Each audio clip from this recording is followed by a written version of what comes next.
안녕하세요. 김호준입니다.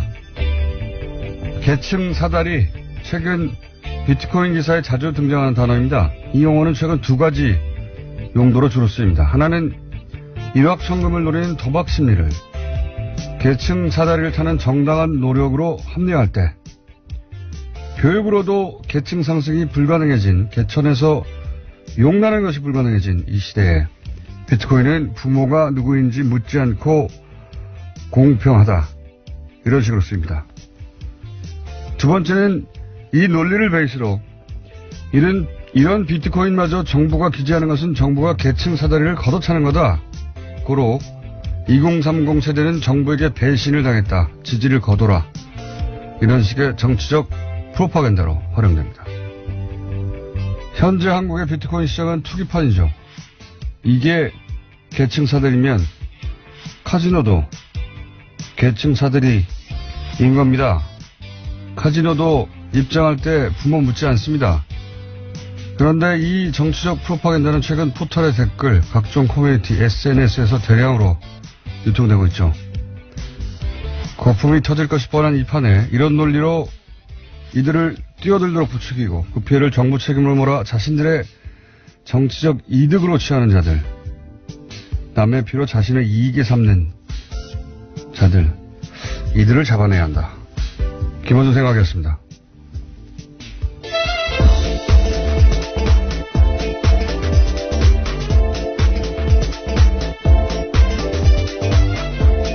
시사인의 김은지입니다. 어제 블랙하우스 봤어요? 예, 클로즈업을 하지 않겠다는 독특한 공약이 아주 인상적이었는데요. 거기까지는 봤어요? 예, 그런데 클로즈업 하더라고요. 네, 개업식인데 우리 개업식 정도는 봐줘야 되는데 예. 저희 PD는 안 봤다고 배은망덕해가지고. 예, 다수 투어도 인상적이었습니다. 자, 이 비트코인 관련해서 이런 식의 작전, 예, 계층 사다리를 여기다 쓸 줄은 저는 상상도 못했는데 여기다 갖다 붙여서 보수 매체가 많이 씁니다. 이게 이제 비트코인이 계층 사다리다. 이건 거의 하우스가 계층 사다리라고 비슷한 정도거든요. 근데 이 논리를 대량으로 유포하고 포털에서 뭐 하는지 모르겠어요, 사실은. 이런 식의 작전, 댓글, 이거 포털이 정상적으로 이루어지는 게 아니라는 걸 알 수 있거든요. 이게 통상 새벽녘에 그러니까 출근 시간대 직전에 이런 댓글을 달아 베스트를 만듭니다. 짧은 시간 내에 엄청난 추천수로. 뭐랄까요. 속도, 시간대, 물량. 이건 사람이 아니라, 이건 프로그램이 하는 거구나. 금방 제가 왜 오발단 프로그램 의심된다, 프로그램화하고 있다, 보시다 말씀드렸는데 이게 하루 이틀이 아니거든요. 이건 오로지 정부 비판 기사에서 이런 패턴이 나타나요. 최근에는 비트코인, 부동산, 최저임금, 올림픽 단일팀 여기에 어김없이 포털에 등장해서 이런 작업들이 있거든요. 국정원 사이버사령부 기무사 댓글 공작이 그렇게 큰 문제가 되는데 아직도 이걸 이런 식으로 한다는 건, 이걸 그냥 둔다는 건 말이 안 됩니다. 반드시 잡아서 처벌해야 된다. 근데 그때 등장하는 논리 중에 아주 신박한 것이 계층 사다리예요. 계층 사다리. 자, 첫 번째 뉴스는 뭡니까? 네, 어제 문재인 대통령이 이명박 전 대통령의 기자회견에 대한 입장을 냈습니다. 노무현 전 대통령의 죽음을 거론하면서 정치보복을 운운한 것에 대해서 분노의 마음을 금할 수 없다라는 건데요. 문 대통령은 이 전 대통령이 마치 청와대가 정치보복을 위해서 검찰을 움직이는 것처럼 표현한 것은 정부에 대한 모욕이다라고도 주장했습니다. 이건 이명박 전 대통령이 잘못 건드린 겁니다. 예. 이건 언론에서 얘기하듯이 노무현 전 대통령을 언급해서 잘못 건드린 게 아니라, 그럼 굉장히 얄팍한 무속이고요.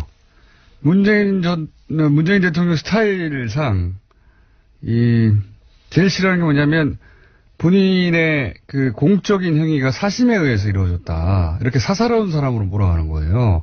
실제 문재인 대통령이 사적인 일과 공적인 일을 구분한 정도는 상상을 초월합니다. 이건 도덕적 결벽증이다. 저는 그렇게 생각하는데, 상상을 초월하거든요?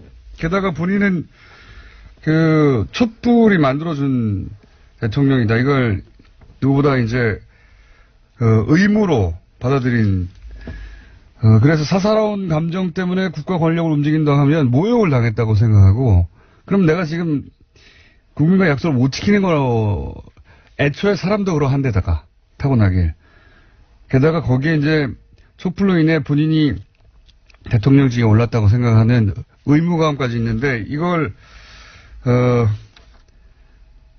노무현 전 대통령 때문에 그런 사사로운 감정 때문에 하는 거 아니야? 이렇게 하면, 제가 보기에는 이건 잘못 건드려도 한참 잘못 건드려요. 자신에 대해서, 기본적으로.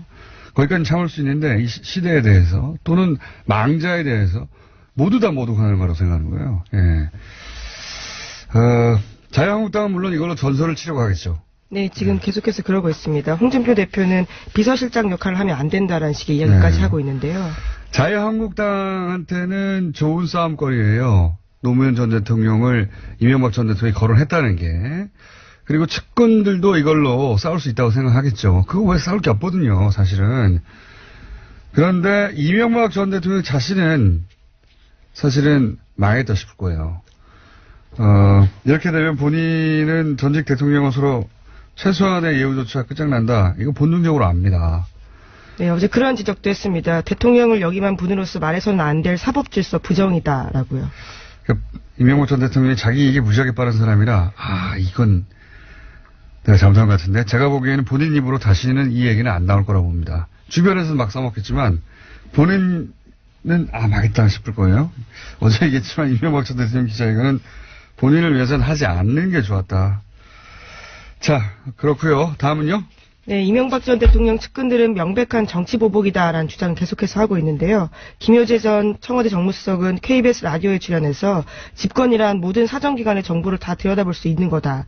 왜 저희라고 아는 게 없겠냐라는 식으로 으름장을 놨습니다. 김두우 전 청와대 홍보수석도 CBS 라디오에 출연해서 이전 투구 한번 해보겠냐. 그런 부분들은 저희가 공개, 폭로하는 것이 정당하다고 보느냐라고 했지만요. 구체적인 내용은 없었습니다. 구체적인 내용은 없다니까요. 있으면 벌써 했죠. 지금 이 정도까지 코너로 몰렸는데 뭘 지금 두고 봅니까?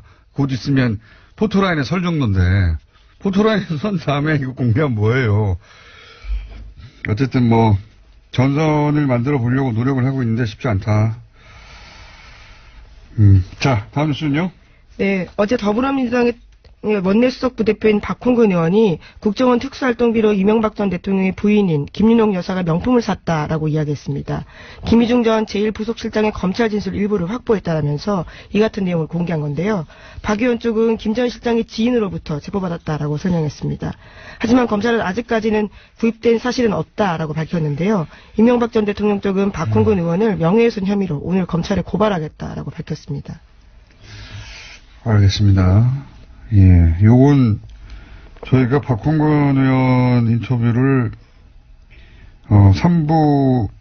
4부인가요? 하여튼 마련해뒀기 때문에 그때 직접 들어보기로 하겠는데 특활비로 명품을 구매했다면 그건 큰 문제죠. 예, 그건 뭐 양상이 달라지는 이야기입니다. 근데 그냥 단순한 명품 구매 이야기면 제가 할 게 많습니다. 네, 아주 많아요. 예. 할까요, 말까요?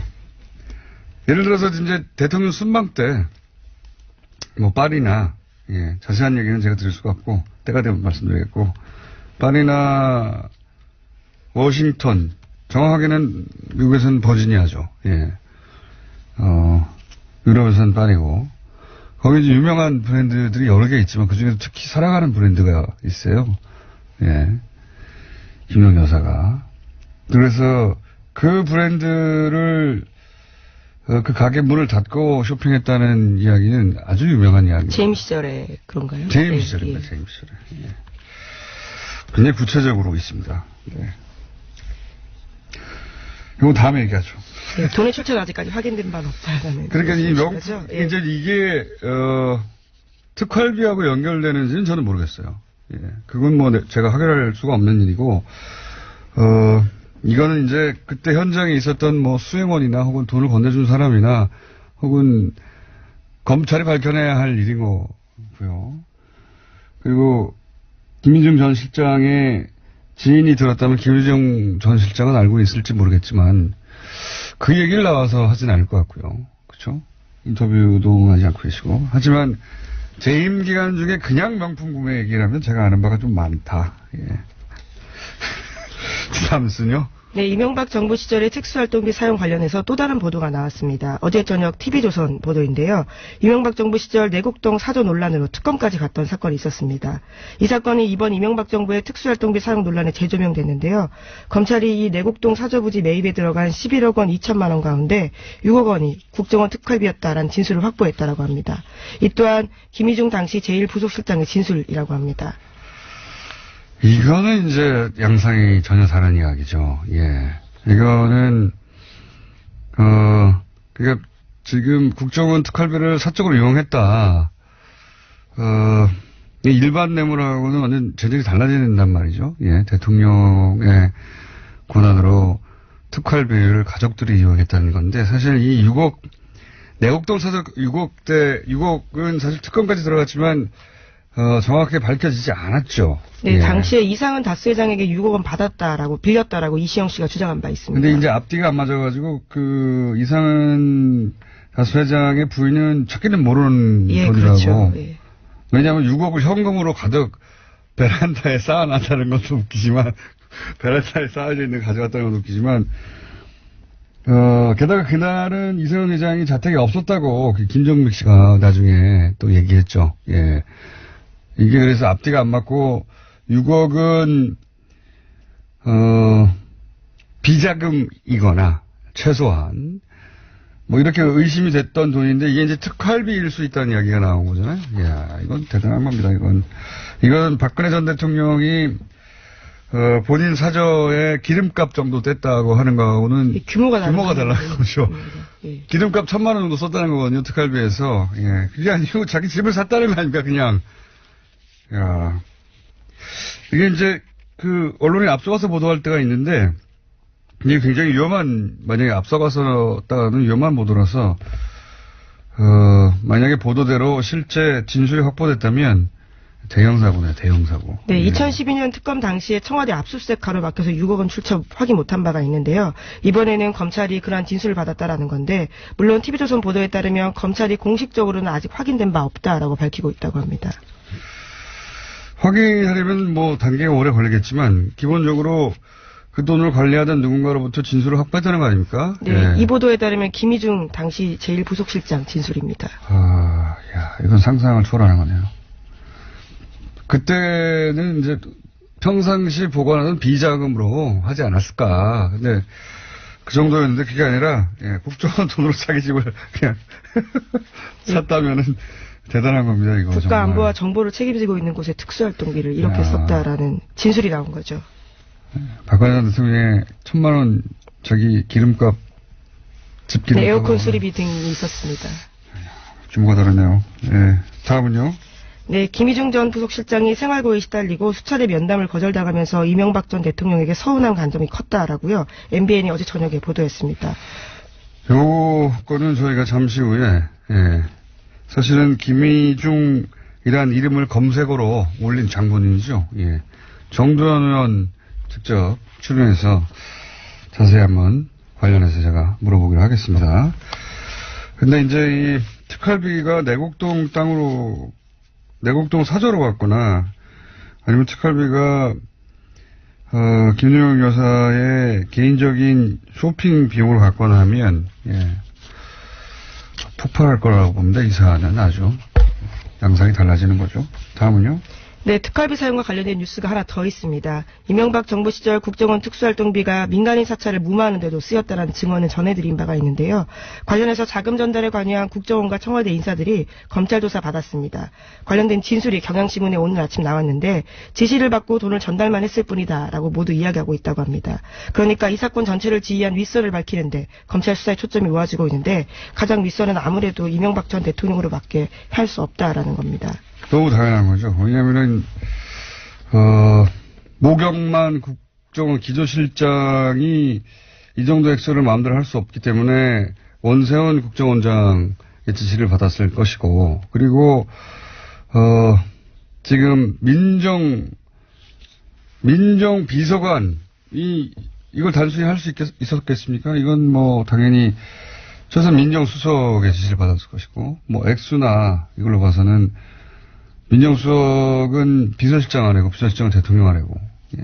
네, 보고 체계가 그렇게 되어 있습니다. 당연히, 근데 대통령, 원세훈 원장을 민정수석이 마음대로 할 수는 없고, 비서실장도 마음대로 할 수 없고, 대통령만 제시를 할 수 있으니까요. 이건 뭐 대통령한테 모를 수밖에 없는 사안인 겁니다. 네.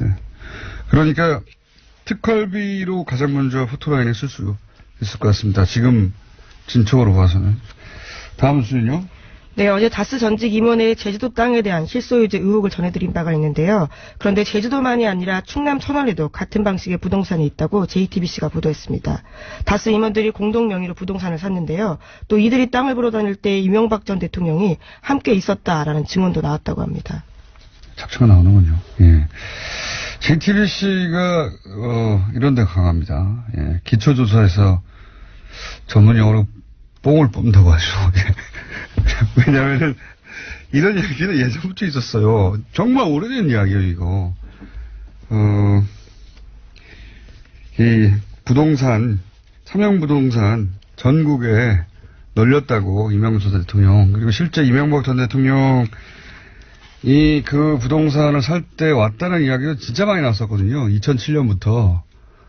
근데 그걸 제대로 보도해서 이 땅이라고 특정해서 알려준 언론이 이때까지 없었다는 게 너무 이상합니다.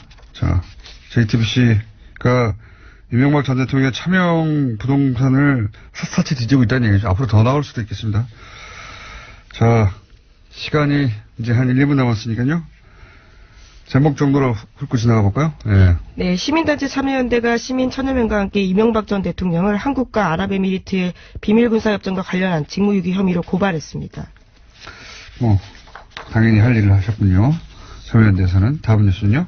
네, 더불어민주당 박범계 의원이 한국수자원공사가 어제 오전부터 대전 본사에서 4대강 관련 자료를 파기하고 있다면서 관련 사진을 공개했습니다. 이게 계속 얘기하지만, 예. 청와대만 바뀌었을 뿐이지, 예. 개별 부처의 하부 구조는 여전히 지난 10여 년을 은폐하고 싶어 하는 사람들 혹은 세력들이 있는 것 같아요. 예. 네, 물론 수자원공사는 사무실 재배치 과정에서 사본 자료 일부가 포함됐고 전자문서는 그대로 있다라고 주장하고 있습니다.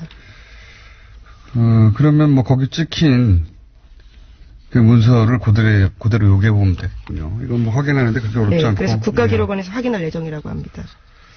국가기록원에도 다 보내지 않았다고 지난번에 국가기록 원장님이 나오셔가지고 국가기록원 자체가 기록을 제대로 또 하지 않았다는 얘기까지 있었는데 그렇게 해서 나올지 모르겠습니다.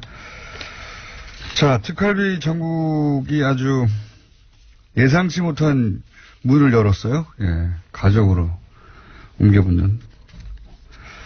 여기까지 하겠습니다. 오늘은 시사인의 김은지였습니다. 감사합니다.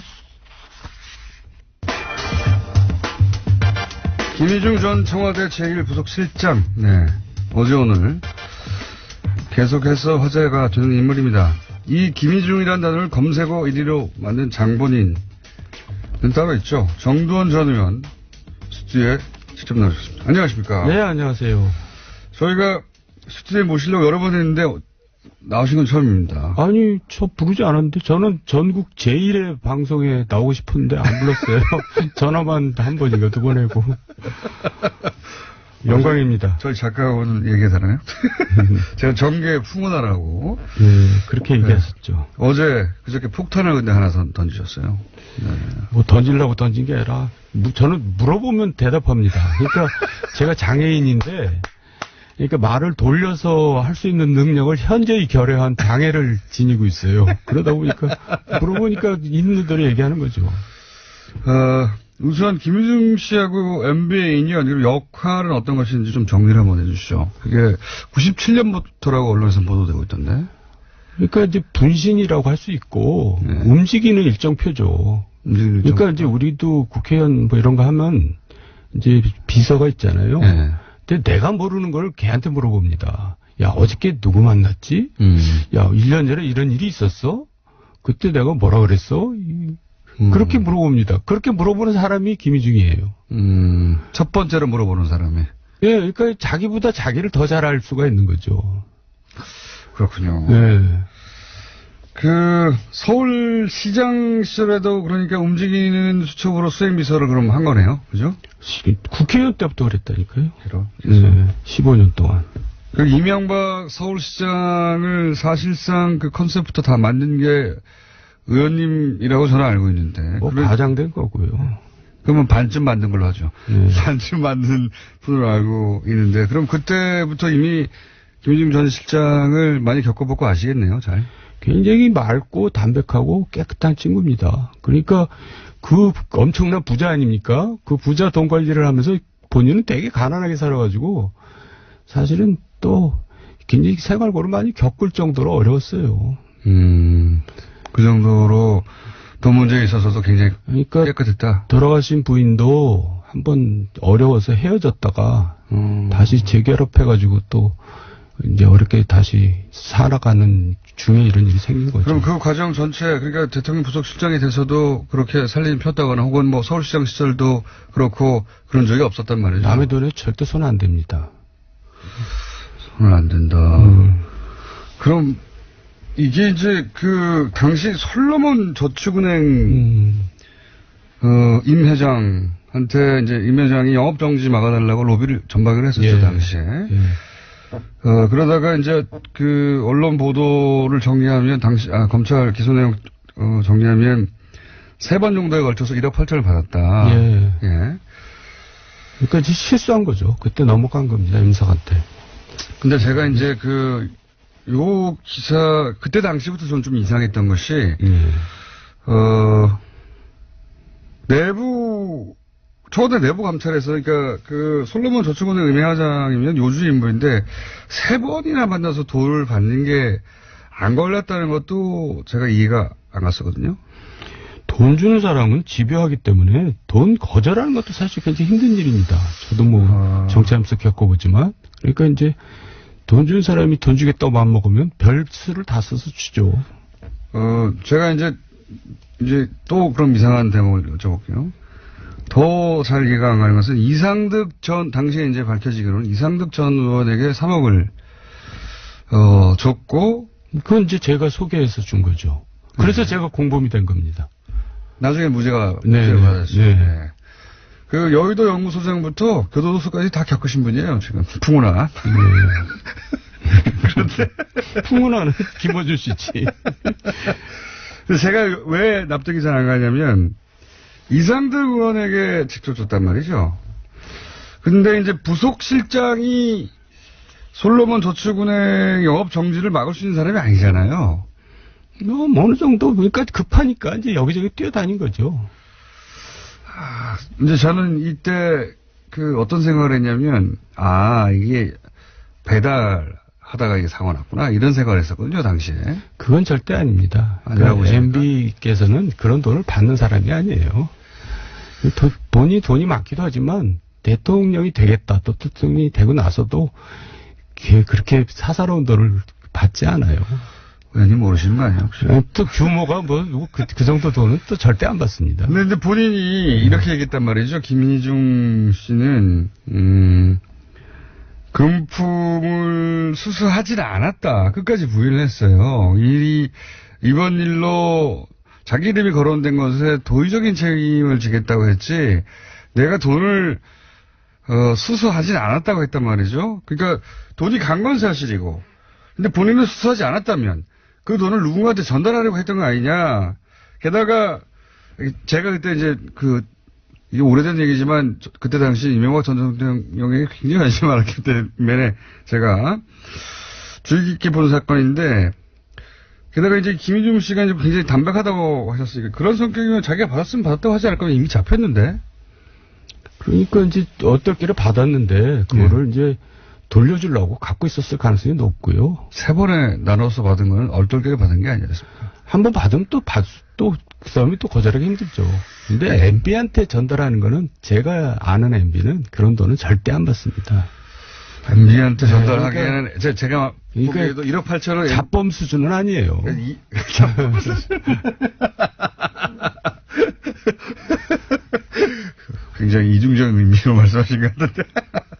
그러니까 저도 이상득 의원에게 3억이 갔는데, 이명박 전 대통령에게 1억 8천이 갔다는 건 말이 안 되잖아요. 말이 안 되죠.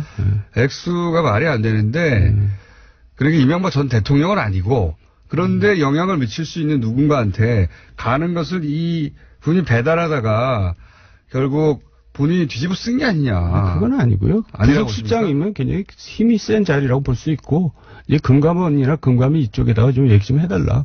그런 차원에서 했겠죠. 직접 요건에 관해서는 물어보지는 않으셨죠? 네, 예, 그렇습니다. 근데 본인이 보시기에 그런 정도의 구도로 이루어진 일이 아니겠는가? 네, 그렇습니다. 너무 확대 해석할 필요 없어요. 그거는 그렇습니다. 그래요. 저는 이게 또 특이한 게 그렇게 저는 생각이 안 들어준 여러 가지 이유가 있었는데 본인이 돈을 받지 않았다고 이제 끝까지 부인한 사람이 항소를 안 했어요. 네. 네. 보통 뭐 억울하지 않아도 형량을 다투려고 항소를 하는데 이분은 항소를 포기했어요. 더 이상한 것은 제가 당시 기억하기로 검찰도 항소를 안 했습니다. 네. 이건 권력의 뜻이다. 제가 그때 그렇게 읽었는데. 그러니까 사면을 기대했겠죠. 빨리 임기가 이제 곧 끝날 때니까 빨리 종결 지어가지고 이제 대통령으로부터 사면을 받고 싶었겠죠. 그런데 자기가 돈을 받았는데 자기가 잘못했는데 대통령이 사면해 줄 거라고 기대하는 거는 어불성설이잖아요. 아니 근데 최시중 천신이를 사면 받았거든요. 그건 이제 이명박 전 대통령이 그분들과의 관계 때문이 아니라 그러니까 제가 정리해 드릴게요. 네, 그건 어떻게 된 겁니까, 그럼? 사실 이상득, 최시중, 천신일, 김희중이 이제 들어가 있었는데 천신일, 최시중은 왜 사면했냐면 위험한 인물이라고 저는 판단합니다. 위험한 인물. 네, 이명박으로서는 좀 두렵죠. 이 사람들이 이제 어떤 일을 할지 모르니까. 그런데 김희중 부서실장까지 사면하면은 자기한테 굉장히 부담되거든요. 김희중 비서실장이 더 위험하다면서요, 입을 열면. 그렇죠. 아니 근데 김희중을 굉장히 착한 사람이니까 우습게 본 겁니다. 그러니까 실수를 이명박이 대통령께서 실수를 한 거고 그 당시에 제가 아는 사실 또 하나는 이상득도 사면하려고 했어요. 그때 구치소 안에서 제가 이상득 씨가 전화하는 걸 들었는데 막 화를 내면서 나를 왜 사면하냐, 난 무죄다. 그래서 절대 사면하지 마라. 나는 끝끝내 무죄를 다투고 무죄로 나갈 것이다 그러더라고요. 그러니까 희중이만 그냥 쏙 뺀 거예요. 희중이가 그 얘기. 만만해서 그랬다? 네, 만만해서. 그러니까 그때 얼마나 상처를 받았겠어요. 근데 그 후로 이제 뭐 어제 얘기 나왔듯이 상가집도 안 오고 꽃도 안 보내고 전혀 돌보지 않거든요. 그러니까 완전히 그냥 바보 취급한 겁니다. 네가 뭐 특별히 할 수 있는 일이 있겠냐 이렇게. 그렇게 착한 사람이거든요. 그러니까 그냥 우습게 하는 거죠. 이런 건 아니었을까요? 저는 이제 그때 당시 어떻게 생각했냐면 이거는 이제 배달을 하다가 죄를 뒤집어 썼고 그리고 항소하지 않고 조용히 있으면 그때가 대통령 선거 시절이거든요. 직전이에요. 2012 11월. 대선 끝나고 마지막 3년 때 그때 해결해 줄게 이런 약속을 했는데 들어가서는 그냥 내버려 둔 겁니다. 사면 안 해주고. 그래서 그런 가운데 이제 말씀하셨듯이 부인이 자살하고 약속도 지켜지지 않고 불신감이 컸겠죠. 근데 제 말은 자기가 먹었는데 감옥 면회를 오지도 않을 뿐만 아니라 이제 부인 장례식에도 오지 않았다. 이게 아니라 안 먹었는데 아예 본인은 계속 안 먹었다고 주장하고 있잖아요. 안 먹었는데 누군가의 대타로 갔는데 사면시켜 준다고 했다가 이거 완전히 버려버린 거죠. 부담되니까. 그러니까 지금 김원주 씨는 집요하게 이제 거기에 대해서 집착을 하시는데 네. 저도 사실 팩트는 모르죠. 네. 근데 아닐 것 같다. 제가 아는 MB는 그런 잡범은 아니라는 거죠. 그러니까 MB한테 간 건 아닌 것 같아요. 근데 그 정도. 딴 사람일 수 있다? 네. 그 주변에 누군가한테 간 것 같다. 그건 제가 모르죠. 자, 일단 요 이야기는 저의 당시의 소리였는데 이 중에서 그러면 출소 후에 이명박 전 대통령에게 이제는 이제 다 끝났잖아요. 전입이 됐고 본인도 나왔고 그러면 이명박 전 대통령이 그때는 정치적으로 부담돼서 그랬을지 몰라도 나중에는 챙겨줄 수 있지 않습니까? 그러니까 정치적으로 부담스러워 한 겁니다. 이제 돈 받고 들어가서 살다 나온 친구를 내 옆에 두면은 내가 기스날 것 같으니까는. 다 끝냈는데, 그래도. 대통령도 아닌데. 그러니까 되게 옹졸한 거고, 좀 이기적인 거죠. 그게 뭡니까? 그 이후로 그럼 안 챙겼어요? 전혀. 그리고 김희중 자체가 이제 실망을 해서 아예 연락도 안 했죠. 김희중이 뭐 찾아가서 도와달라고 그러는 얘기 나오는데 그러지 않았습니다. 김희중 자체가 얼씬도 하지 않았어요. 쳐다도 안 봤습니다. 그쪽으로 쳐다보지 않겠다. 예, 내가 그랬어요. 가서 인사라도 드리지 그랬냐 그랬더니, 에이, 됐어요. 뭘 인사를 해요. 안 갔습니다. 이미 이제 마음이 거기서 끊어진 거죠. 끊어진 것이다. 네. 하하, 참. 배달사고인지, 그러니까, 이명박 전 대통령이 직접 받았을 리는 없고 액수 작고, 하지만, 주변 누군가로 가던 돈이었을 수도 있다고 저는 보는데, 거기까지 잘 모르시겠고. 근데 그럼 이 부분은 그 시절부터, 97년부터 계속 있었으면, 그리고 수첩이었으면, 사실상에. 그 시절이면 도곡동 땅 문제가 불거졌을 시절부터 다 안다는 거네요, 내용은? 다 알죠. 도곡동 땅, BBK, 다스, 상성 문제. 2012년까지 계속 있었으니까 내곡동 사저 140억 돌려받은 거 다. 그런 거 다 알 겁니다. 폭탄이네요. 돌려받은 거? 네, 뭘 돌려받은? 내곡동 사저를 돌려받은. 아니, 140억, BBK 140억을 나중에 김경준 씨로부터 돌려받은 것. 그런 내용도 다 알고 있겠죠. 바로 모든 전화를 대통령이 직접 합니까? 다 누구 시켜서 하고 그러고 누구 불러라 하고 그러는데 그 흐름을 다 알고 있겠죠. 거의 다 알고 있을 것이다. 네. 특히 대통령 되기 이전 거는 대통령이 아니어서 아주 대통령은 또 많잖아요, 수행이. 네. 근데 이제 그 이전 거는 아주 자세히 알고 있겠네요. 대통령 수행은 많지 않습니다. 그래요? 이 김희중 혼자 합니다. 특활비도 안다고 아는 거겠죠, 당연히? 그러니까 이런 특활비 얘기가 나온 거겠죠? 그렇죠. 그 자기가 받은 특활비를 자기가 모르겠어요. 그 특활비 중에 1억을 받아서 지금 제2부속실로 줬다는 거 아닙니까? 제2부속실은, 영부인. 네, 가족들 관리하는 곳인데, 거기 줬다는 건 영부인이 그 돈을 썼다, 이렇게 봐야 되는 거 아닙니까? 물론입니다. 예, 그게 언론에 보도되신 명품에 썼는지 어떤지 모르겠지만, 개인적인 용도로 썼다고 봐야 되겠죠? 그거는 이제 경찰이 밝혀야 되겠지만, 공적으로 썼어도 문제죠. 공적으로 왜냐면 쓸 일이 있나요? 공적으로 청와대에 쓸 일은 많이 있겠죠. 근데 이제 그 공적으로 써도 그것도 그것도 문제긴 하지만, 불법입니다. 예. 네, 문제긴 하지만 공적으로 쓸 돈을 부인이 그렇게 받았을까요?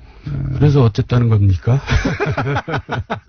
아시는 거 있나 싶어가지고요. 저는 거기에 대해서 모릅니다. 그쪽은 모르시고요. 예. 명품백 얘기 나오던데, 그것도 좀 너무 억측인 것 같고, 검찰에서도 그건 부인했던데요. 확인되지 않았으니까 검찰은 부인하겠죠. 검찰은 말을 하려면 적어도 영수증 명부를 확보해야 말할 수 있을 텐데, 특활비가 거기 쓰였는지는 제껴놓고, 혹시 평상시에 명품을 좋아한 어떤 그 취향에 대해서는 아십니까, 혹시? 김현미 의원인가가 그것 때문에 크게 한번 곤욕을 치렀죠. 명품 시계를 찼다고. 근데 사실 그게 명품시가 아니었고 모조품이었거든요. 가방은 아닌 것 같아요. 가방은 진짜 명품은 좋아하겠죠. 그 정도면. 근데 이제 일부러 외부에 다닐 때는 또 이제 위장을 하죠. 이제 값싼 걸로 이제 하고 다니고 그러는 거죠. 그건 보통 정치인 고위직들 부인들이 보통 그렇게 합니다. 하여간 쇼핑 취향에 대해서 잘 모르시고요. 그런 거기까지는. 화제가 됐길래 한번 여쭤보는 겁니다. 중요하지는 않지만. 현대그룹 회장 부인인데 취향이야 굉장히 고급스럽겠죠. 최근에 이 이명박 전 대통령 오랜 측근들이 등을 돌리고 있어요. 김희중 실장이 화제가 됐지만 그 외에도 다수의 김성호 전 사장도 그렇고 다수의 오래 근무했던 직원들도 그렇고 이거는 왜 그런다고 보십니까? 원래 인간들이 또 다 그래요. 옛날 워터게이트 사건 때도 보면은 그 당시 검찰 기록 보면은 이제 닉슨 측근들을 부르는데 물어보지도 않는데도 다 부르더라고. 이제 그런 얘기를 하는데 특히 MB는 측근 관리는 진짜 못해요. 어떤 의미에서 그렇습니까? 예? 그러니까 달면 삼고 쓰면 뱉는다는 그런 스타일이겠죠. 그러니까 뭐 좀 어떻게 보면 굉장히 어리석은 거죠. 그 관리를 해야죠. 그러니까 앞으로 입을 열 사람이 더 본인이 많겠네요. 책임져야 될 일입니다. 앞으로도 더 나오겠죠. 저는 이제 이게 더 번질 때가 이제 중요한 부분이 어디냐면 민간인 사찰 부분이라고 생각해요. 아, 본인이 직접 겪으셨죠, 그거는. 예, 제가 1차 사찰 대상인데. 근데 왜 사찰 대상이 되신 거예요? 그때 이상덕 의원에 대해서. 출마하지 말라고. 불출마. 그거 하나입니까? 55인 사건 불출마를 주동한 게 첫 번째고, 또 하나는 이제 제가 도곡동이나 BBK에 대해서는 굴뚝같이 MB 말을 믿었거든요. 예. 그래서 이제 그 당시 국세청이나 검찰에서 만든 엉터리 파일이라고 생각하고 그걸 다 내놔라. 예. 그것부터 다 파괴시키겠다. 그래갖고 제가 이제 그걸 요구를 했는데 너 왜 쓸데없는 짓 하고 다니냐. 이제 저를 오해한 겁니다. 자기를 뒷조사하는 것처럼. 그래서 내가. 그럴 리가 있나요? 서울시장을 만들고 대통령을 만들었는데. 그래서 내가 보고 드리지 않았습니까? 이거 파일들은 다 없애야 됩니다. 나중에 또 엉뚱하게 사용될 수 있으니까. 그런데 그거를 갖다가 이제 한상준이라는 사람이 이 SD한테 가서 쪼르르 가서 이제 잃는 겁니다. 정도니까 자꾸 요구한다. 네. 그러니까 SD가 이제 그걸 MB한테 얘기했겠죠. 이상덕 의원. 그러니까 MB한테 제가 거의 그 10년 가까이 같이 지냈는데 처음으로 이제 야단을 맞은 겁니다. 1시간 동안. 너 왜 쓸데없는 짓 하고 다니냐. 그래서 저는 왜 야단을 맞는지 좀 몰랐어요. 네. 본인을 도와주겠다고 하는 건데. 도와주겠다고 하는 거고 보고를 한 건데. 지금 와서 생각해보니까 그런 것들이 다 위험했던 것 같아요. 문제가 있었던 것 같아요. 그러니까 그러지 않았겠어요. 그러니까 당연히. 제가 순진했던 거죠. 죄송합니다. 오로지 그 이유였어요? 오로지? 그 두 가지 건이 굉장히 결정적인 계기가 됐어요. 그래서 어디까지 당해보셨습니까? 사찰이야 뭐. 저 미행을 시키고 그래가지고 제 주변 이런 얘기를 했어요. 청와대에서 정도원과 가까운 자들을 씨를 말리겠다. 그래서 제가 이제 청와대에서 그러길래 제가 이제 그렇게 제 주변을 그렇게 괴롭혔거든요. 네. 실제 들으신 얘기예요? 씨를 말려라? 예, 제일 괴롭 당한 사람이 정태근 의원이고 뭐 남경필 의원도 그렇고. 근데 그래서 제가 그렇게 얘기를 했어요. 아, 그럼 나도 좀 확인을 좀 해라. 나하고 친하지도 않은데 당하면 얼마나 억울하겠느냐. 이렇게 친한지 아닌지 물어보고 씨를 말려라. 예. 그렇잖아요.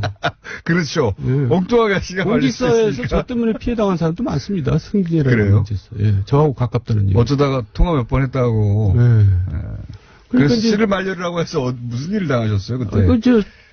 저를 이제 그 기피물을 자꾸 만드는 거죠. 그래가지고 저 뭐 다 뒤지다가 저한테 또 걸렸어요. 저 미행하다가. 미행하다가 걸린 적도 있어요? 예, 미행하다가 걸려가지고. 국정원이었어요? 아니면 그때? 이제 그때 국정원 직원이었죠. 청와대 파견 나온. 예. 그래가지고 제가 SD한테 이제 항의를 했죠. 예. 어떻게 걸렸습니까? 저도 다녀와서 그러니까 이제 하는데. 제가 눈치를 때려잡으셨어요? 국정을 한심하게 보는 게 예. 남을 사찰하고 미행하는 것까지는 좋아요. 그게 국정원 일일 수도 있는데 예. 왜 들키냔 말이에요. 그러니까 어떻게 들켰어요, 그때? 아니, 접근해오면 접근해서 들킵니다. 근데 그렇죠. 예. 그 당시에 이제 또 저에 대한 모든 중상모략, 뭐 음해 이런 거를 또 뭐 찌라시에 뿌리고 난리가 났는데 예. 그 중에 이제 어떤 얘기가 들어왔냐면 그 자료를 주간지 월간지 기자들한테 주면서 기사를 쓰라고 한 거예요. 예. 그 주간지 월간지 기자 중에 저를 좋아하는 사람이 있잖아요. 그러니까 그걸 저한테 알려준 겁니다. 예. 그 제가 확인을 해봤더니 사실이에요. 예. 그래서 이상덕한테 쫓아갔죠. 갖고 이게 무슨 짓들을 하는 거냐 도대체. 예. 그랬더니 나 이제 이건 도저히 가만히 안 있겠다. 그랬더니 그 이상덕 옆에 이제 그때 다른 국회의원이 있었는데 이상덕 측근 그 국회의원이 그럼 내가 나서서 해결하겠다 해가지고 예. 그거를 이제 그 사람을 내가 뭘 요구했냐면 그 친구를 잘라라가 아니라 그 친구 청와대 두면 안 되니까 국정원으로 돌려보내라. 예. 그런데 국정원은 못 돌려보내는 겁니다. 그래서 이상덕 의원한테 가서 아니 내 앞에서 분명히 돌려보낸다고 해서 그때 인정하지 않았느냐. 근데 왜 안 돌려보내냐. 그랬더니 그다음에 정정길 비서실장한테 연락이 왔어요. 만나자고. 그래서 만났더니 그 친구를 돌려보내려고 그랬더니 국정원장이 안 받겠다는 거예요. 그래서 국정원장을 나중에 만날 일이 있었거든요. 왜 돌려보내는데 안 받느냐 그랬더니 이놈이 나를 사찰했어요. 그러니까 심지어는 국정원장을 국정원 직원이 사찰한 겁니다. 그런 일들이 벌어졌어요. 그러니까 진짜 아니, 미행을 어떻게 잡으셨어요? 궁금한데. 저도 당해본 네? 적이 있어가지고. 저도 당해본 적이 있거든요. 왜냐면 예. 저하고 가까운 의원 중에 박덕흠 의원이라고 있었어요. 예. 박덕흠 의원이 그때는 사업가였는데 금타 산업훈장을 받았는데 며칠 만에 세무조사를 받은 겁니다. 네. 원래 산업훈장을 받으면 세무조사를 면제받거든요. 네. 근데 세무조사가 들어갔고 막 엄청나게 고초를 겪었거든요. 그런데 왜 그렇게 됐냐 생각해 보니까는 이제 그 박덕흠 의원하고 저거 잘 만나서 술도 잘 먹고 그러거든요. 그러니까 이제 그걸 미행해서 이제 다 보는 거예요. 나중에 또 드러났지만 또 어떤 사학재단 뭐 인상하는 친구도 있거든요. 예. 그 친구도 저하고 굉장히 가까운 친구인데 그 친구도 저 엉뚱하게 뭐 조사 세무조사 들어가고 만난 사람들마다 세무조사 들어가는 거예요. 얼마 안 있으면 곧 이제 네. 피해를 입는 거고요. 예. 예. 그리고 그 미행하는 거지 뭐예요. 저는 물리적으로 확인한 적도 있거든요. 그래 정황을 조합해서 이제 미행을 확인하셨구나. 김어준 씨는 그래도 싸죠. 하도 그냥 그 사찰도 한번 터질 것이다 보시는 거군요. 그럼 제가 왜 터져야 되냐면 전 터져야 된다고 보는데 네. 박근혜 정권에서 블랙리스트가 문제가 됐잖아요. 네. 근데 이거는 가장 악랄한 블랙리스트입니다. 민간인 사찰은 네. 악랄한 블랙리스트. 왜냐하면 이명박을 비판하는 자들은 네. 분야를 막론하고 지휘고하를 그게 막론하고 블랙리스트 수준이 아니라 그냥 이제 사찰을 하는 겁니다. 그러니까 이제 총리실 공직윤리지원관실에 있는 멤버들 다 영포 라인이거든요. 영포 라인. 영일포항. 네. 그래서 그러니까 이제 그 라인들이 뭉쳐가지고 이제 정권을 호위한다고 그런 네. 짓들 벌였는데, 근데 그런 짓만 해서 또 다행이에요. 그런 자들이 또 뭘 했냐면 각종 공공기관에다가 이권 청탁, 인사 청탁을 합니다. 그래서 그걸 안 됐잖아요. 네. 그러면 그 사람들을 또 사찰해가지고 압력을 가하고 쫓아내고 그러는 겁니다. 그러니까 이거는 무슨 깡패 악당, 무슨 불안당 정권이죠. 그걸 묵인한 사람이 묵인했으니까 그런 일이 벌어질 거 아니에요. 네. 이명박 전 대통령. 이명박 대통령은 이제 소위 말해서 그 자들이 이제 좌파 세력을 척결한다고 믿고 이제 그런 힘을 실어준 거죠. 아니, 정세현 의원이 좌파 세력은 아니잖아요, 최소한. 네? 이명박 전 대통령. 아니, 자기를 비판하면 다 좌파 세력이죠. 비판하면 다 좌파 세력을 몰았다. 그러면 여기서 터지면은 특파비도 터지겠지만 엄청 많이 남아있겠네요, 그죠? 네, 그래서 그 당시에 뭐 수석했던 사람들 또 그 당시 뭐 노동비서관이 이제 공직윤리지원관실 지휘했잖아요. 그런 사람들 다시 또 문제될 걸요. 그때 엉터리 수사했잖아요. 완전 엉터리였죠. 뭐 호텔에서 불러서 30분간 수사하고 컴퓨터는 미리 다 디가우징 시켜버리고. 그렇죠. 예. 네. 그리고 또 그 국정원 특활비가 그 사람들 이제 재판받을 때 변호사 비용을 누가 댔겠어요. 그 변호사 비용으로 갔다는 얘기도 그 당시에 많이 돌았어요. 그 외에 혹시 앞으로 터질 분야들 좀 맥을 짚어주시면 또 어디가 있습니까? 글쎄요, 여기서 한 건 하고 가라는 얘기인데. 이때까지 나온 얘기 정리하신 거 말고, 네. 새로운 거 하나 툭 던지고 가세요, 그러면. 이때까지 1분밖에 안 남았는데. 아니, 이제 대통령 선거 과정에서는 네. 별의별 일이 다 벌어집니다. 그렇죠. 당락에 영향을 미칠 수 있는 사건들이 또 생기거든요. 네. 근데 이제 그런 거를 막고 처리하고 그런 역할을 제가 많이 했죠. 그래서 이제 근데 그게 이제 후유증이 남습니다. 네. 대통령이 된다음에도. 그러니까요. 그 중에서. 그 사람들이 또 나중에 와서 뭐 협박하고 이제 그런 일이 벌어지거든요. 협박하고 나중에 와가지고. 예, 그런 일에 이제 돈이 쓰였을 수도 있는데, 네. 그때 벌어진 일은 제가 죽기 전에 얘기하려고 그래요. 그러니까 김어준 씨 제가 죽을 때 되면 꼭 저한테 면회 오십시오. 제가 그때 얘기해 드릴게요. 그때까지는 못 버티실 거예요. 먼저 돌아오실지 모르겠는데. 제 말은 자꾸 괴롭히고 물어가지고 그때까지는 아니, 못 버티실 거고. 그 얘기를 하면 내 자신도 이상한 사람이 되기 때문에. 관원구 전 대구 지방국세청장 나오셨습니다. 안녕하십니까? 예, 안녕하십니까. 자, 우선 플란데스의 계획 진행 사항을 한번 얘기해 주셔야죠. 지금 거의 목에 차 있는데 지금. 예. 사실 지금 준비된 지는 좀 됐고요. 이게 사실 우리 플란다스계에 돈을 모아주신 분들은 이게 돈으로 모아주신 게 아니라고 저는 판단을 하고 있고요. 이분들의 마음이다 그렇게 생각을 하고 있습니다. 네, 당연히 그렇죠. 예. 그래서 이 마음은 뭔지 내가 잘 알거든요. 예.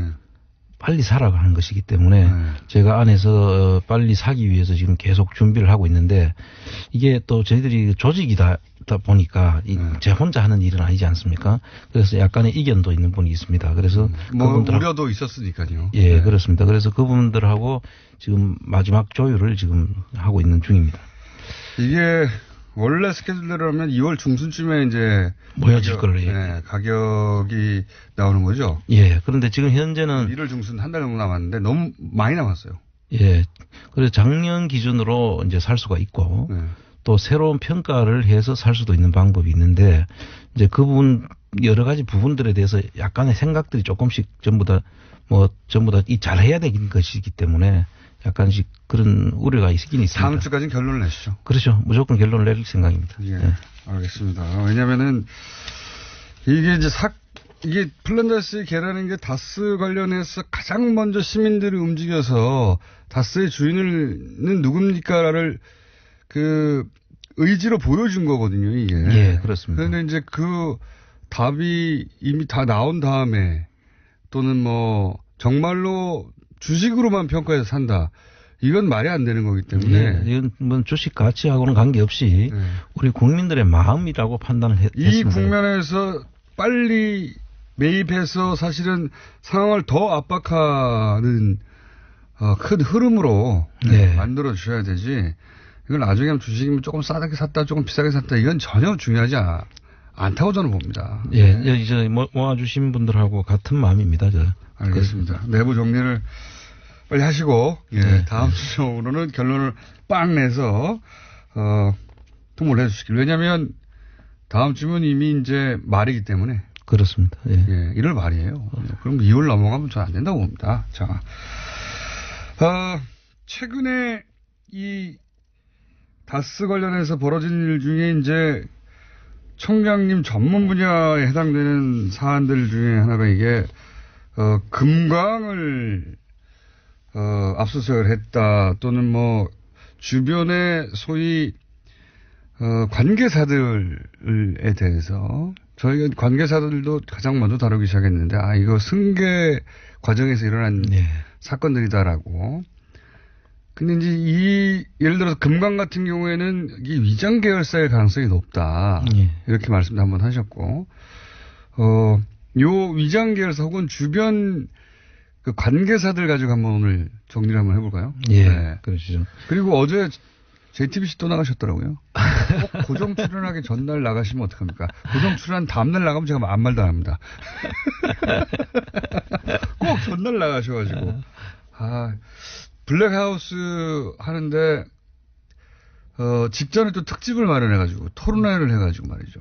예. 유시민 작가하고, 그 관심사가 아주 전 국민 관심사인 그 비트코인 토론을 해가지고.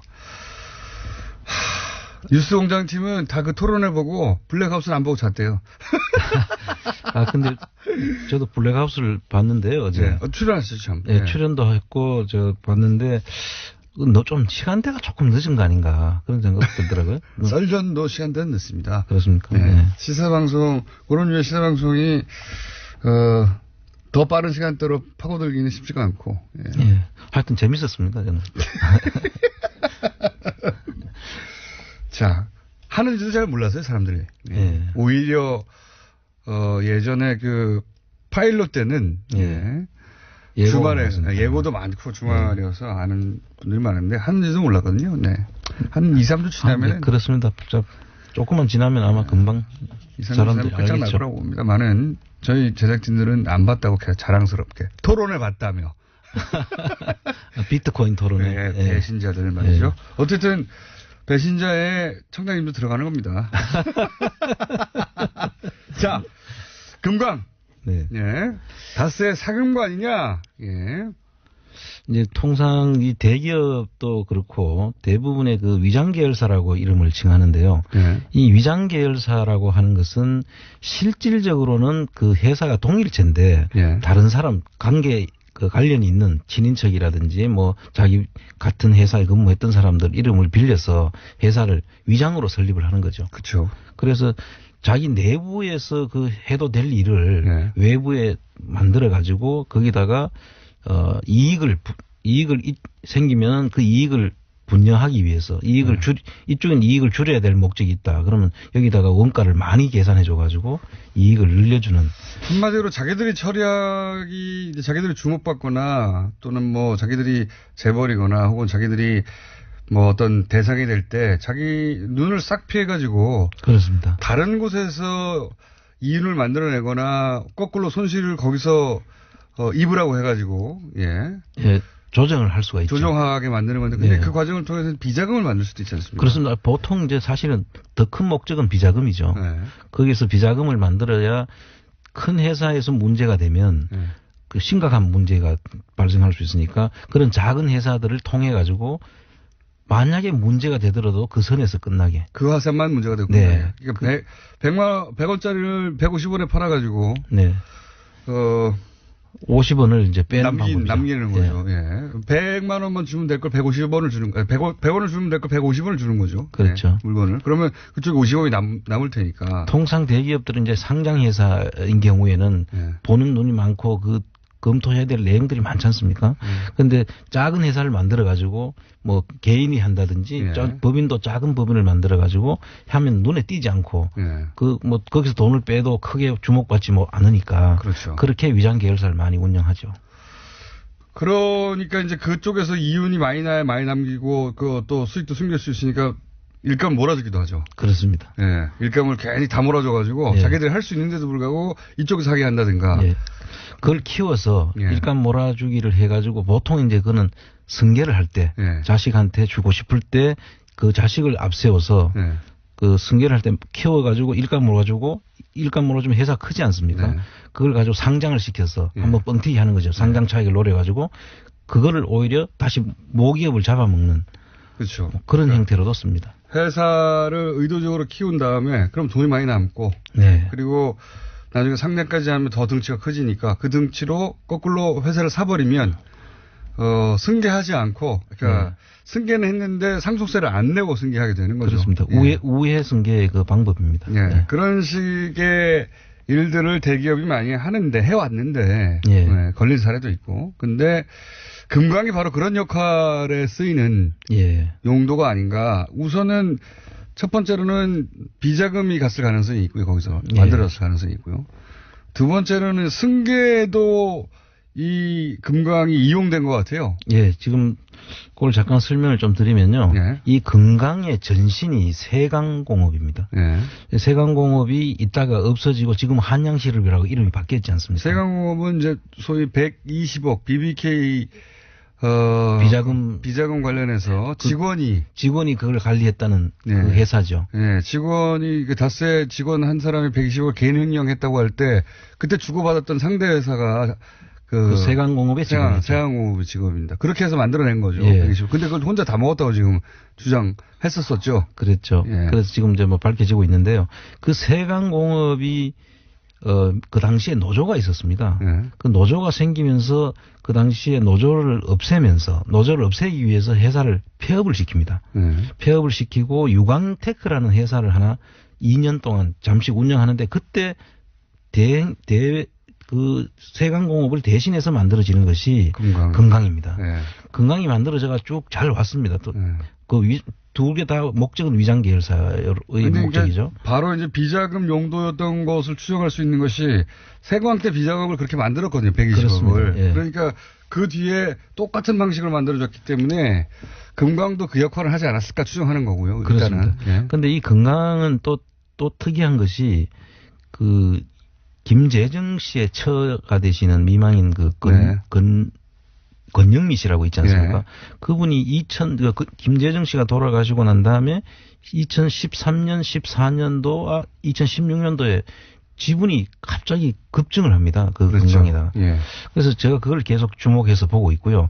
13년, 14년도에 16%, 예. 16년도에 32%를 해서 64% 지분을 가지게 되고 그 자재가 10%를 가지고 있어서 사실상 전체 지배주주가 돼 있는 거죠. 70% 이상. 예. 예. 그래서 이것을 왜 가졌는지에 대해서 좀 생각을 해봤거든요. 예. 이걸 왜 이렇게 근데 2016년도는 시점이 이 물량이 갑자기 한 400억이 떨어지면서 예. 1200억이었다가 한 800억대로 내려오면서 그때 결손이 막 발생하기 시작합니다. 그동안 잘 되던 회사가. 예. 그런데 그때 건영미 씨 지분이 32%로 지금 급증하거든요. 그리고 그 지분이 그 물량이 줄고 그거는 이제 이시영 씨의 회사인 SM. 그때 또 SM이 만들어지죠. 예. SM으로 그래서 이제 SM이 만들어지고 SM이 사실상 승계를 하는데 이 금강이 뭐랄까 보조 역할을 하는. 그렇습니다. 자기 수익을 줄이면서 그쪽으로 넘겨주는. 옛날에 세강이 없어지면서 건강을 만들었듯이 예. 건강이 없어지면서 SM이 만들어진 그렇죠. 거죠. 근데 그 SM의 주인은 이시영 씨인 거죠. 예. 그러니까 이명박 대통령의 아들. 그러니까 예. 지금 그 지점이 묘한 것이 건영미 씨 지분을 잔뜩 그 64% 70, 그 아들까지 하면 74%까지 올려놓고 예. 그 회사가 지금 결손이 나가지고 거의 지금 없어질 위기 또는 노조 때문에 이걸 지금 없애야 될 위기에 있는데 왜 지분을 높였냐. 지분을 높여놓고 예. 그 물량들은 지금 SM으로 지금 빼고 있는 정황이거든요. 네. 그럼 이 부분은 승계와 또 건영미 씨한테 그렇게 많은 지분이 어떻게 건영미 씨가 취득하게 됐는지 그 네. 자금원은 어딘지 그리고 그 자금을 준 이유가 뭔지 어차피 없어질 회사라고 보이는데 없애거나 그냥 모양 명맥만 유지할 것처럼 계속 줄여가 나가는 중이었는데 네. 왜 권영민 씨의 지분을 그렇게 갑자기 높였을까 이게 의문인 거죠. 그렇습니다. 네. 그 이야기는 제가 유출을 해보니까 당시에 김재정 씨가 전부 다 그 차명 김재정 씨 주식이든지 뭐 그 이상은 씨 주식이 다수 주식이 다 차명 것으로 지금 거의 지금 이야기가 되고 있잖아요. 그런데 그다음에 부동산도 한 67만 평이나 되는 그 부동산도 김재정 씨 이름으로 돼 있다가 건영미 씨한테로 넘어가 있거든요. 그런데 이분들이 예를 들어서 나중에 어쨌든 이것이 내 거다고 주장하고 나왔을 때 상당히 좀 불편하게 될 수가 있죠. 네. 그런데 그거를 어떻게든 통제를 해야 되지 않겠습니까? 네. 이건 짐작입니다. 그래서 통제를 해야 될 때 당근을 뭐가 줬어야 되는데 망할 회사, 그러니까 없앨 회사에 당근을 줬다, 지분을 줬다. 그렇지 않을까? 그렇게 의심을 하고 있는 거죠. 그럴 수도 있겠네요. 그럴 수도 있고 또 한편은 저는 그 과정을 보면 그 지분이 늘어가는 과정을 보면 어떻게 생각했냐면 그 이전에 어쨌든 회사를 그 회사는 금강은 그 이전까지는 이명박 전 대통령 그 친인척 누구도 지분이 없었거든요. 예. 예. 그러니까 이시영 씨 지분도 없고 이명박 대통령 지분도 없었어요. 예, 그렇죠. 그래서 다스하고는 지분으로는 연결이 안 돼 있는 구조거든요. 그때 이제 중요한 건 거기에 대표가 이영배 씨라고 예. 이명박의 이분이 이제 고리 역할을 한 거죠. 그렇죠. 그래서 위장 계열사로 저희들이 확신하고 있는 것이고요. 이영배 씨가 이제 측근 중에 측근이다 또 이분도. 그렇죠. 그런데 그분이 이제 대주주이긴 했으나 그 회사의 주인이긴 했으나 명부상으로 이명박 전 대통령 쪽에 지분은 없었거든요. 전혀. 그렇습니다. 예. 다스도 여기 회사에 지분이 없었고 그래서 사실은 이제 회사를 어때까지 정상적으로 커왔는데 물 몰아주기로 해서 키웠지만 이제 그걸 뺏어서 다시 아들한테 줘야 되는 상황이잖아요. 회사를 축소하고. 예. 그런 과정에서 저는 주주들의 반발이나 이런 게 있을까봐 싹 주식을 다 통제가 가능한 권영민 씨한테 넘겨둔 게 아닐까 이렇게 저도 생각. 근데 사실 거기에 나타난 거는 이영배 씨지만 다른 주주들도 다 통제가 가능한 사람들이라고 보는 것이 맞고요. 저는 그 부분보다는 건영미 씨한테 왜 지분을 넘겼을까. 어쨌든 이 두 가지의 가설입니다. 여기. 예. 하나는 불만이 있을 수 있으니 없앨 회사를 줘서 못 쓸 회사인지 잘 모르니까요. 예. 지금 그 노조 문제가 한참 골머리를 앓고 있는 걸로 알고 있고요. 그 노조 문제가 심각해지니까 어쨌든 이 회사는 장기적으로 갈 때 없어질 수도 있다라고 지금 판단을 했는가 하고 그 세강에서 그 모습을 보고 있거든요. 세강이 똑같은 형태로 그렇게 진행이 됐으니까. 그러니까 어쨌든 둘 중에 하나입니다. 하나는 통제하기 쉬우라고 그랬거나 예. 아니면 다른 재산들을 계속 뺏고 있으니까 뺏었죠. 예, 사실은 예. 뺏고 명의만 돼 있던 걸 이제 이명박 전 대통령 쪽에서 코트를 하도록 뺏었으니까 대가를 줘야 되니까. 그렇습니다. 혹은 뭐, 물납을 했을 때 나중에 주식 다른 회사 것도 좀 줄게 약속을 했을 수도 있고요, 과거에. 예, 그래서 네. 저는 그쪽으로 지금 제가 포커스를 맞추고 있는데요. 뭐 내용은 좀 더 봐야 되겠지만 앞으로 흘러가는 과정이라든지 이 노조의 움직임과 이런 여러 가지로 봤을 때는 그 건영미 씨한테 버릴 카드를 주고 입막음을 한 게 아닌가 하는 그런 의혹을 가지고 있습니다. 번개 한번 쳐줘야 되겠습니다. 전등번개. 지금 위성 계열사의 가설 두 개 가지고 너무 길게 했어요. 예. 자, 이거 외에도 위장 계열사 몇 개 더 있죠. 예, 지금 이제 우리가 위장 계열사라고 하면 아까 예를 들어서 이제 뭐 이영배 씨 같은 분, 예. 뭐 김성우 씨 같은 분, 예. 이런 식으로 아주 가까운 자기 사람들이나 예. 아니면 실질적인 주주가 친인척 이름으로 되어 있는 그런 회사들은 지금 저희들이 그 다스 사전이라고 만들어 가지고 지금 그 내용을 전부 다 정리를 하고 있습니다. 아, 하도 많은 이름과 하도 많은 회사가 나오니까. 예, 다스 사전 어디서 볼 수 있습니까? 제가 가지고 있습니다. 아, 개인적으로 정리하고 계세요? 네. 예. 거기에 이제, 그 초기에 등장했던 이름 이상한 거 많거든요. 예. 이상하다기보다는 너무 많아서 다 외우기 쉽지 않을 텐데, SM도 나오고, DMI도 나오고, 다운도 나오고, 그리고. IM도 나오고. 뭐 IM도 나오고. SD 하이텍도 나오고. 예. 예. 그리고 또, 긴 이름이 뭐였더라? 갑자기 생각 안 나네요. 글로비지. SB 글로비스였던 거요? SB 글로벌 로직스. 이름이 복잡하네요. 그것도 나왔다가, 지금 금강도 나왔다가, 세강도 나왔다가, 예. 너무 많이 나오니까 회사 이름이 다스 하나만 나와야 되는데, 그리고 도대체 그 서로 관계가 어떻게 되는 건지, 누가 세웠다는 건지, 예. 역할을 어떻게 던졌다는 건지, 누가 누구를 인수했다는 건지, 막 복잡하게 헷갈리기 시작해요. 그래서 이제 저희들이 구분을 해가지고 예. 회사 이름하고 그 안에 관련인들, 예를 주주라든지 대표라든지 이런 사람들을 전부 구분해서 이게 어떤 라인이다. 예. 그래서 목적은 무엇이고, 예. 관계는 어떻게 되고, 이게 진짜 위장 계열사인지 아니면 예. 사내 하청업체인지 또는 뭐 협력업체인지 이거 완전 다른 산지 아니면 친인척 회사인지 뭐 이런 것까지 다 지금 정리를 하고 있습니다. 언제 나옵니까? 지금 준비가 돼가지고 있습니다 지금. 그래요? 예. 그럼 온라인으로라도 이렇게 볼 수 있도록 어디 올려주세요. 예. 저기 플랜 다스의 개 홈페이지 있지 않습니까? 네. 거기다가 뭐 PDF 파일이라든가 지금 손으로 수기로 만드신 거예요? 아니면 무슨 아닙니다. 지금 이제 파일 포맷이 예, 다 그 좀 정리가 되어 있습니다. 그 파일로. 예. HWP 아래 한글 파일인가요? 아니면 엑셀인가요? 아니면 파워포인트인가요? 사실 뭐. 만든 사람은 그 우리 안에서 만들었기 때문에 네. 제가 가지고 있는 그 버전은 그냥 파일로. 종이에다가 손으로 쓰신 거 아닙니까? 아, 그건 아닙니다. 그건 아닙니까? 예. 한글 파일 같은 걸로 만드셨어요? 예. 그 사실은 이거를 주변에서 협조를 해가 분석까지 해서 주신 분이 있어요. 아, 협조도 그래서, 받으셨고. 예. 그 파일을 어디다 올려주세요. 네.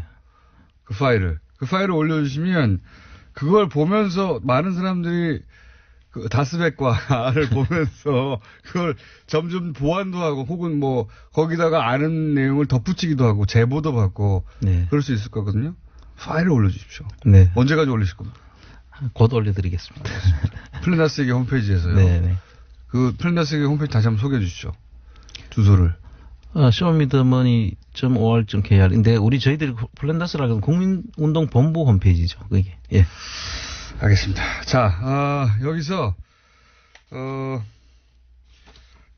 잠깐만 계십시오. 저희가 지금 바로 회의를 들어가신다 해가지고 최고위원 회의를 끝나고 연결하려고 했는데 바로 연결하겠습니다. 이명박 정부 당시 국정원 특활비가 대통령 부인 명품 구입에 쓰였다. 이런 의혹 제기를 처음으로 하신 분이죠. 더불어민주당 박홍근 원내수석 부대표 연결됐습니다. 안녕하십니까? 네, 안녕하십니까? 네, 어제 김종배 시점 집중에서도 인터뷰 하신 걸로 알고 또 다른 시점 집중이 아니죠. 색다른 시선이죠, 어제. 네네. 네, 인터뷰를 하신 걸로 알고 있긴 한데 다른 언론과도 인터뷰 잠깐 하시고 저희가 다시 한번 정리해서 여쭤볼게요. 네. 김희중 전 부속실장 으로부터 제보를 받으신 겁니까? 아니면은 그 지인으로부터 제보를 받으신 겁니까? 그러니까 검찰은 지금 예. 네, 제가 3일 전에 네. 이제 김희중 전 실장과 아주 친한 분으로부터 저녁에 전화를 받았습니다. 아하. 김희중 실장이 이제 검찰에서 네. 조사를 받고 나와서 이분께 하신 이야기를 저한테 전한 겁니다. 본인이 들어보니 이제 뭐 명품 이야기가 나오고 뭐 1억 환전 이야기가 나와서 예. 이런 부분은 향후 검찰 수사는 있겠지만은 분명하게 좀 이렇게 여당의 수업도 좀 알고 있어야 될 것 같다라고 해서 저랑 잘 아는 분인데 이분이 이제 그 막역한 사이였던 김희중 씨의 그 이야기를 듣고 저한테 그대로 전달을 해주신 거였습니다. 아, 그 지인분을 공통으로 알고 계셨군요. 네, 그렇습니다. 이제 저는 제가 직접 김희중 씨를 아는 건 아니고요. 예. 김희중 씨하고 오랜 세월 아주 막역하게 여러 가지를 다 허심하게 이야기를 나누는 그런 분이었습니다. 그 지인을 또, 부대표님도 알고 있었던 분이어서 마침 내가 이런 얘기를 들었는데 이거 그쪽에서도 알고 있어라 이렇게 전달해 줬다 이런 말씀이시군요.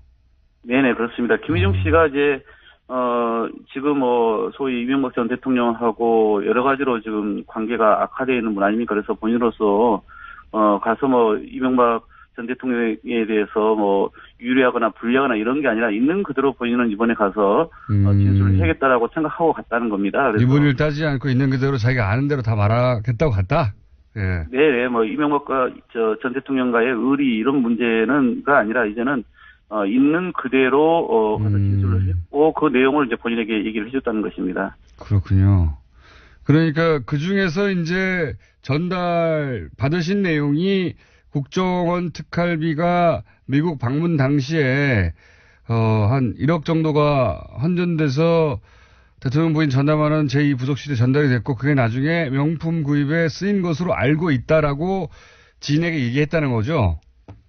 예, 그 분이 예. 그러니까 김희중 전 실장이 이제 검찰에서 진술한 내용이 지시에 의해서 1억을 국정원으로부터 특활비를 받았고 예. 그것을 자기가 그 환전을 해서 예. 그 돈을 이제 그 이 부속실 쪽에 전달했고 그것이 명품 구입으로 쓰인 걸로 이렇게 자기가 검찰에서 진술했다는 내용이었고요. 아하. 예, 제가 이제 그 이후에 사실은 이 부분을 이제 정두원 전 의원이 명품이나 이런 부분을 빼고 좀 이야기를 했길래 예.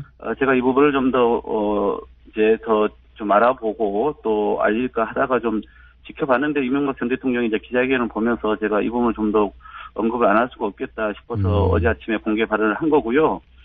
예, 사실 이제 이분이 다스 문제 같은 경우도 워낙 오랜 세월 이명박 전 대통령의 측근으로 있었기 때문에 아마 검찰이 이번에는 특활비에 한해서 조사를 했기 때문에 답변을 안 했습니다만 그런 부분에 대해서도 아마 충분히 자기의 어떤 결정적 증언도 갖고 있는 분으로 알고 있어요. 김 전 실장이.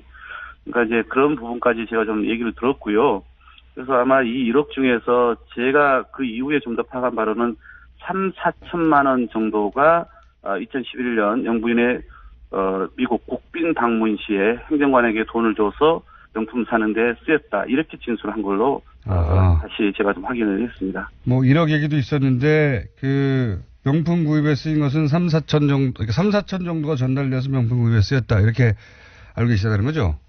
네, 그건 어제 마침 또 언론사에 보니까 2011년 10월 15일자로 김윤옥 당시 국빈 방문하던 여사가 미국의 명품 백화점에서 네. 쇼핑을 하던 남녀 경호인과 쇼핑하고 있었던 그런 그 목격자의 내용이 이제 그 온라인 커뮤니티에 글로 올라온 게 어제 언론사에 저녁에 보도가 되지 않았습니까?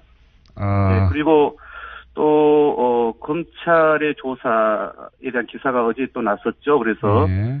당시 그 이명박 전 대통령의 국빈 방문 시에 그 행정관이었고 그 이후에 이제 청와대 비서관까지 맡은 사람입니다만은 이 김모 전 행정관에 대해서도 돈을 이 김희중 전 실장으로부터 건네받아서 어떻게 썼는지 이런 부분을 이미 검찰이 조사했다고 어제도 또 기사가 나오지 않았습니까? 그런 일련의 흐름들이 이런 부분을 뒷받침하고 있는 것이죠.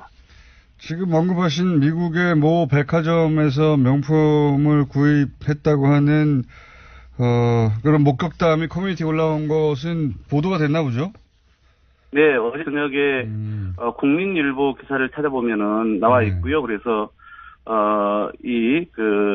타이슨스 니만 마커스에서 김용현 여사가 남녀 경호원과 함께 쇼핑하고 있었다는 것을 목격한 그 기사가 2011년 10월 15일자로 이 커뮤니티에 등록이 되어 있습니다. 아, 그렇군요. 이 문제가 불거지기 훨씬 전에. 그러니까 결국은 이 특활비 환전 당시의 기록, 그 다음에 당시 경호원들 조사하거나 목격자들 좀 증언을 듣거나 또 더구나 김윤홍 여사가 이제 만약에 이런 이제 1,000만 원 이상을 외국으로 반출할 경우에는 위안거래법 문제 아닙니까? 네. 또 600불 이상을 만약에 물건을 사가지고 신고를 안 했다면 그건 관세법 문제이기도 하고 또 여러 가지 국고가 개인적으로 쓰였다면 횡령죄에 해당되는 부분이거든요. 그러니까 그런 부분에 대해서까지 전반적으로 검찰이 낱낱이 정말 객관적으로 철저하게 수사를 해야 한다고 보고 있습니다. 지금 지인과의 부대표님과의 관계는 어떻게 됩니까? 제가 물어봐도 되나요? 그분은 이제 정치인도 아니고 법조인도 아닙니다. 예, 저하고는 오랜 사적인 관계 있는 사적 관계의 분입니다. 예, 가능하면 제가 그분을 한번 인터뷰해볼까 했는데 네. 여기 인터뷰에 나서지는 않으실 분이군요. 네, 아무래도 또 본인의 지금의 처지가 그렇게 공개적으로 말씀하실 상황은 아닌 것 같고요. 예, 저하고 어제도 긴밀하게 또 통화를 하고 이 김희중 전 실장이 이제 그저께 오후부터 전화를 끄고 있거든요. 아하. 그래서 좀 더 추가적으로 이 진술 내용과 관련해서 좀 확인을 해보려고 했는데 아마 하도 이래저래 MB 쪽에서도 그럴 거고 또 언론 쪽에서도 연락이 오니까 끄고 있는 것으로 보여지고요. 그 이후에 저도 좀 더 추가적으로 좀 알아보는 부분이 있긴 합니다만은 그건 저쪽에서 저를 무슨 명예훼손죄로 오늘 고발하겠다 이렇게 엄포를 놓고 있지 않습니까? 네. 저는 오히려 그런 거 당당하게 제가 받아들일 생각입니다. 오히려 본인들이 재무도금을 파는 격이 될 것이고 그래서 이미 이런 부분들은 오히려 검찰 수사에서 이제는 더 이상 피할 수 없는 부분들이고 제가 어제 말씀드린 것처럼 추가적으로 제2부속실 관계자와 경호원들 이런 부분들 조사하면은 다 낱낱이 드러날 것으로 보여지기 때문에 제가 또 사실관계에 어긋난 부분을 어제 제기한 것이 아니고 그 진술 내용을 제가 전해드린 대로 전달한 거기 때문에 회피할 생각이 없고 당당하게 맞설 생각입니다. 알겠습니다. 그렇다 하더라도 이제 고소고발 되시면 얘기를 더 막 못하실 수도 있으니까 지인을 저희한테 소개해 주신 방법도 한번 생각해 봐 주십시오. 네. 잘 감안하겠습니다. 알겠습니다. 오늘 여기까지 듣겠습니다. 감사합니다. 네, 고맙습니다. 지금까지 더불어민주당 박홍근 원내 수석부 대표였습니다. 마무리를 할까요, 그럼? 네, 중간에 코너인 코너로 했는데, 청장님. 목격담이 있군요. 네. 니만, 마커스. 유명한, 백화점이죠. 명품 백화점. 그 김희중 씨하고도 이 특활비 문제뿐만 아니라 아까 이야기한 정도는 이야기한 거하고 내용이 또 일치할 수도 있겠네요. 네. 이게 밝혀지면, 전혀 다른 종류의 후풍이 있을 것 같아요. 그렇습니다. 네, 특활비, 지금, 박근혜 전 대통령이 이제 특활비를 가지고 주사, 옷, 이런 거였는데, 그나마, 그것도 말이 안 되긴 하지만, 그거 해외 나가서 쇼핑했다고 좀 다른 얘기 아닙니까? 예. 그거 좀 다른 얘기인데, 쇼핑했다라고 만약에 드러나면, 이건 장난 아닌데요? 명품이 아니어도 장난 아니라고 봅니다. 이게 근데 또 지금 니만 마커스에서 봤다고 하는 기사가 나왔나 보군요. 그게 하필이면 방미 기간에 그 시점에 올라온 목격담이라고 하니 나중에 만들어낼 수도 없는 거잖아요. 네, 그렇습니다. 뭔가 밝혀질 것도 같습니다. 점점. 자, 오늘 여기까지 하겠습니다. 안한구 청장님이었습니다. 감사합니다.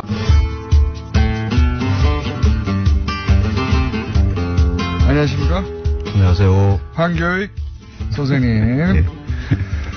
표준 황교익. 예. 자, 선생님. 네. JTBC에서 다른 데는 나와도 되는데 목요일은 안 됩니다. 목요일은.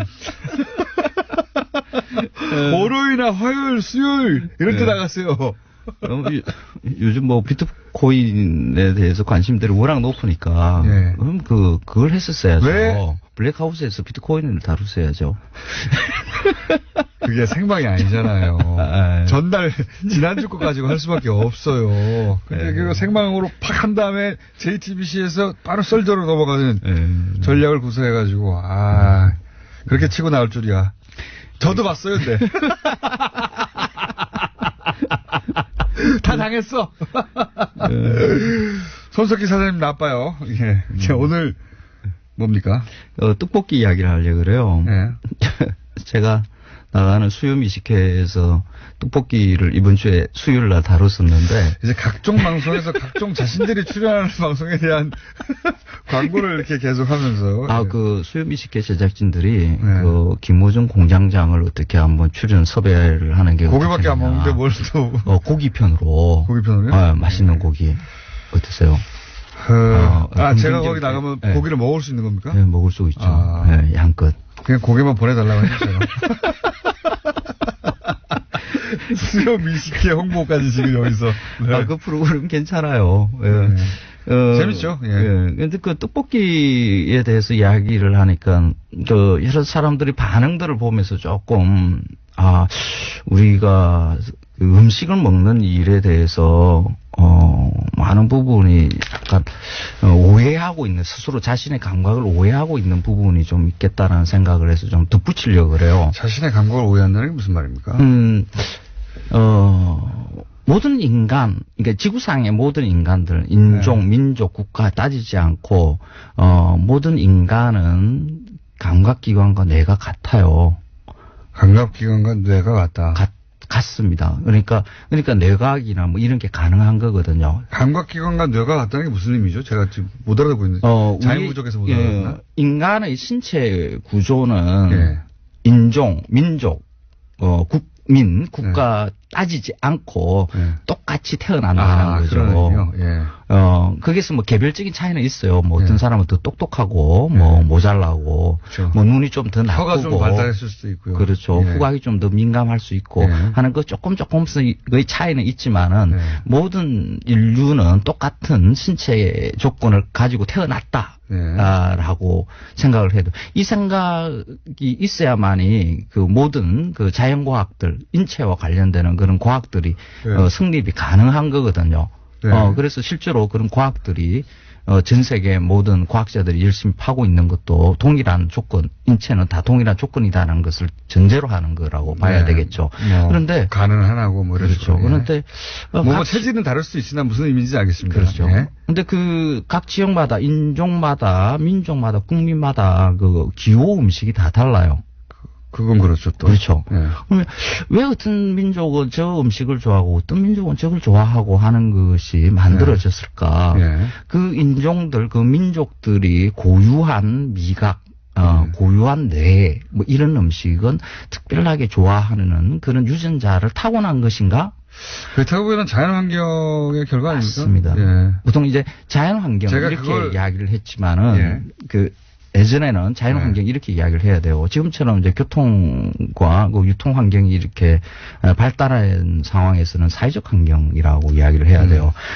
외국에서의 그 먹을거리들도 이거 쉽게 사 먹을 수 있는 수입해서 먹고 하거든요. 그래서 그 사회에서 어떤 음식을 먹었는가 따라서 그 기호 음식, 혐오 음식 이런 것이 그거 너무 제가 절실하게 느끼는 게 제가 이제 과거에 배낭여행 열심히 다닐 때 입양된 분들도 많이 만났고 또 2세, 3세도 많이 만났는데 제가 가장 인상적이었던 게 중에 하나가 그 입양 안 하고 할게요. 아는 아니지만 이미 성인 된 이후에 제가 만났지만 네덜란드에 같이 여행을 하다가 네덜란드의 어떤 그 역에서 뛰어내리더니 제가 너무 역겨운 소세지를 먹는 겁니다. 그래요? 예. 도저히 같이 못 먹겠어요. 제가 맛있다고 막 먹는 거예요. 근데 자기가 어릴 때부터 먹으니 너무 맛있다고. 근데 제가 어릴 때 먹었던 된장이 분명히 한국인의 피인데 그 사람한테는 엮었고 그렇죠. 그 사람이 이제 입양이 돼서 어릴 때부터 먹었던 그 소세지는 너무 맛있고 저한테는 역겨운 거예요. 그렇죠. 인종하고 상관없는 겁니다. 맞습니다. 예. 어릴 때 어떤 음식에 많이 노출됐는가에 따라서 그 기호가 만들어지는 거거든요. 그걸 제가 그때 느꼈어요. 맞습니다. 한국인으로 태어났다는 게 그러니까 사회적으로 어떤 음식이 많이 주어졌는가 하는 것으로 그 사람의 기호가 만들어지는 거거든요. 그게 다른 말로 하면 추억이에요. 그러니까 우리는 추억이라고 하는 것을 개별적으로 단독자 개개인이 쌓아놓은 어떤 경험, 그 감성이 붙어 있는 경험 이렇게 생각들을 해요. 그런데 사실 조금 넓게 시각을 보게 되면 이 사회가 만들어준 것으로 해서 그 추억은 이렇게 쌓이는 거거든요. 개인 기억도 있겠지만 그런 집단 기억도 있겠죠. 그렇죠. 틀림없이. 보통은 자기 개별적으로 이것만 단독으로 맛있어 하고 하는 경우는 거의 없어요. 비슷비슷한 미각들을 가지고 있는 비슷한 음식을 좋아하는 것은. 그래서 이게 사회적인 미각이라는 게 승립을 하거든요. 떡볶이 이 떡볶이 방송 끝나갑니다 이제. 떡볶이 이야기가 그거예요. 대한민국 사람들은 다 떡볶이를 맛있다라고 생각을 해요. 그래 어느 틈엔가 이 추억이 너무 강렬하니까 사회적으로 주어진 이 떡볶이에 대한 것이 워낙 강렬하다 보니까 내가 원래 이 떡볶이를 좋아하는 한국인이면 당연히 이 떡볶이를 좋아하는 것이다라고 생각하는 한국인은 떡볶이를 좋아하는 유전자를 가지고 있는 것처럼 그런 착각을 하게 되는데 하시게 되는 거죠. 그건 아니다. 근데 이 지점이 중요해요. 근데 이걸 가지고 왜 그러신 겁니까? 거기까지 이걸 가지고 시간은 30초밖에 안 남았고 자본이나 정치 권력들이 이용을 하거든요. 어떻게 해요?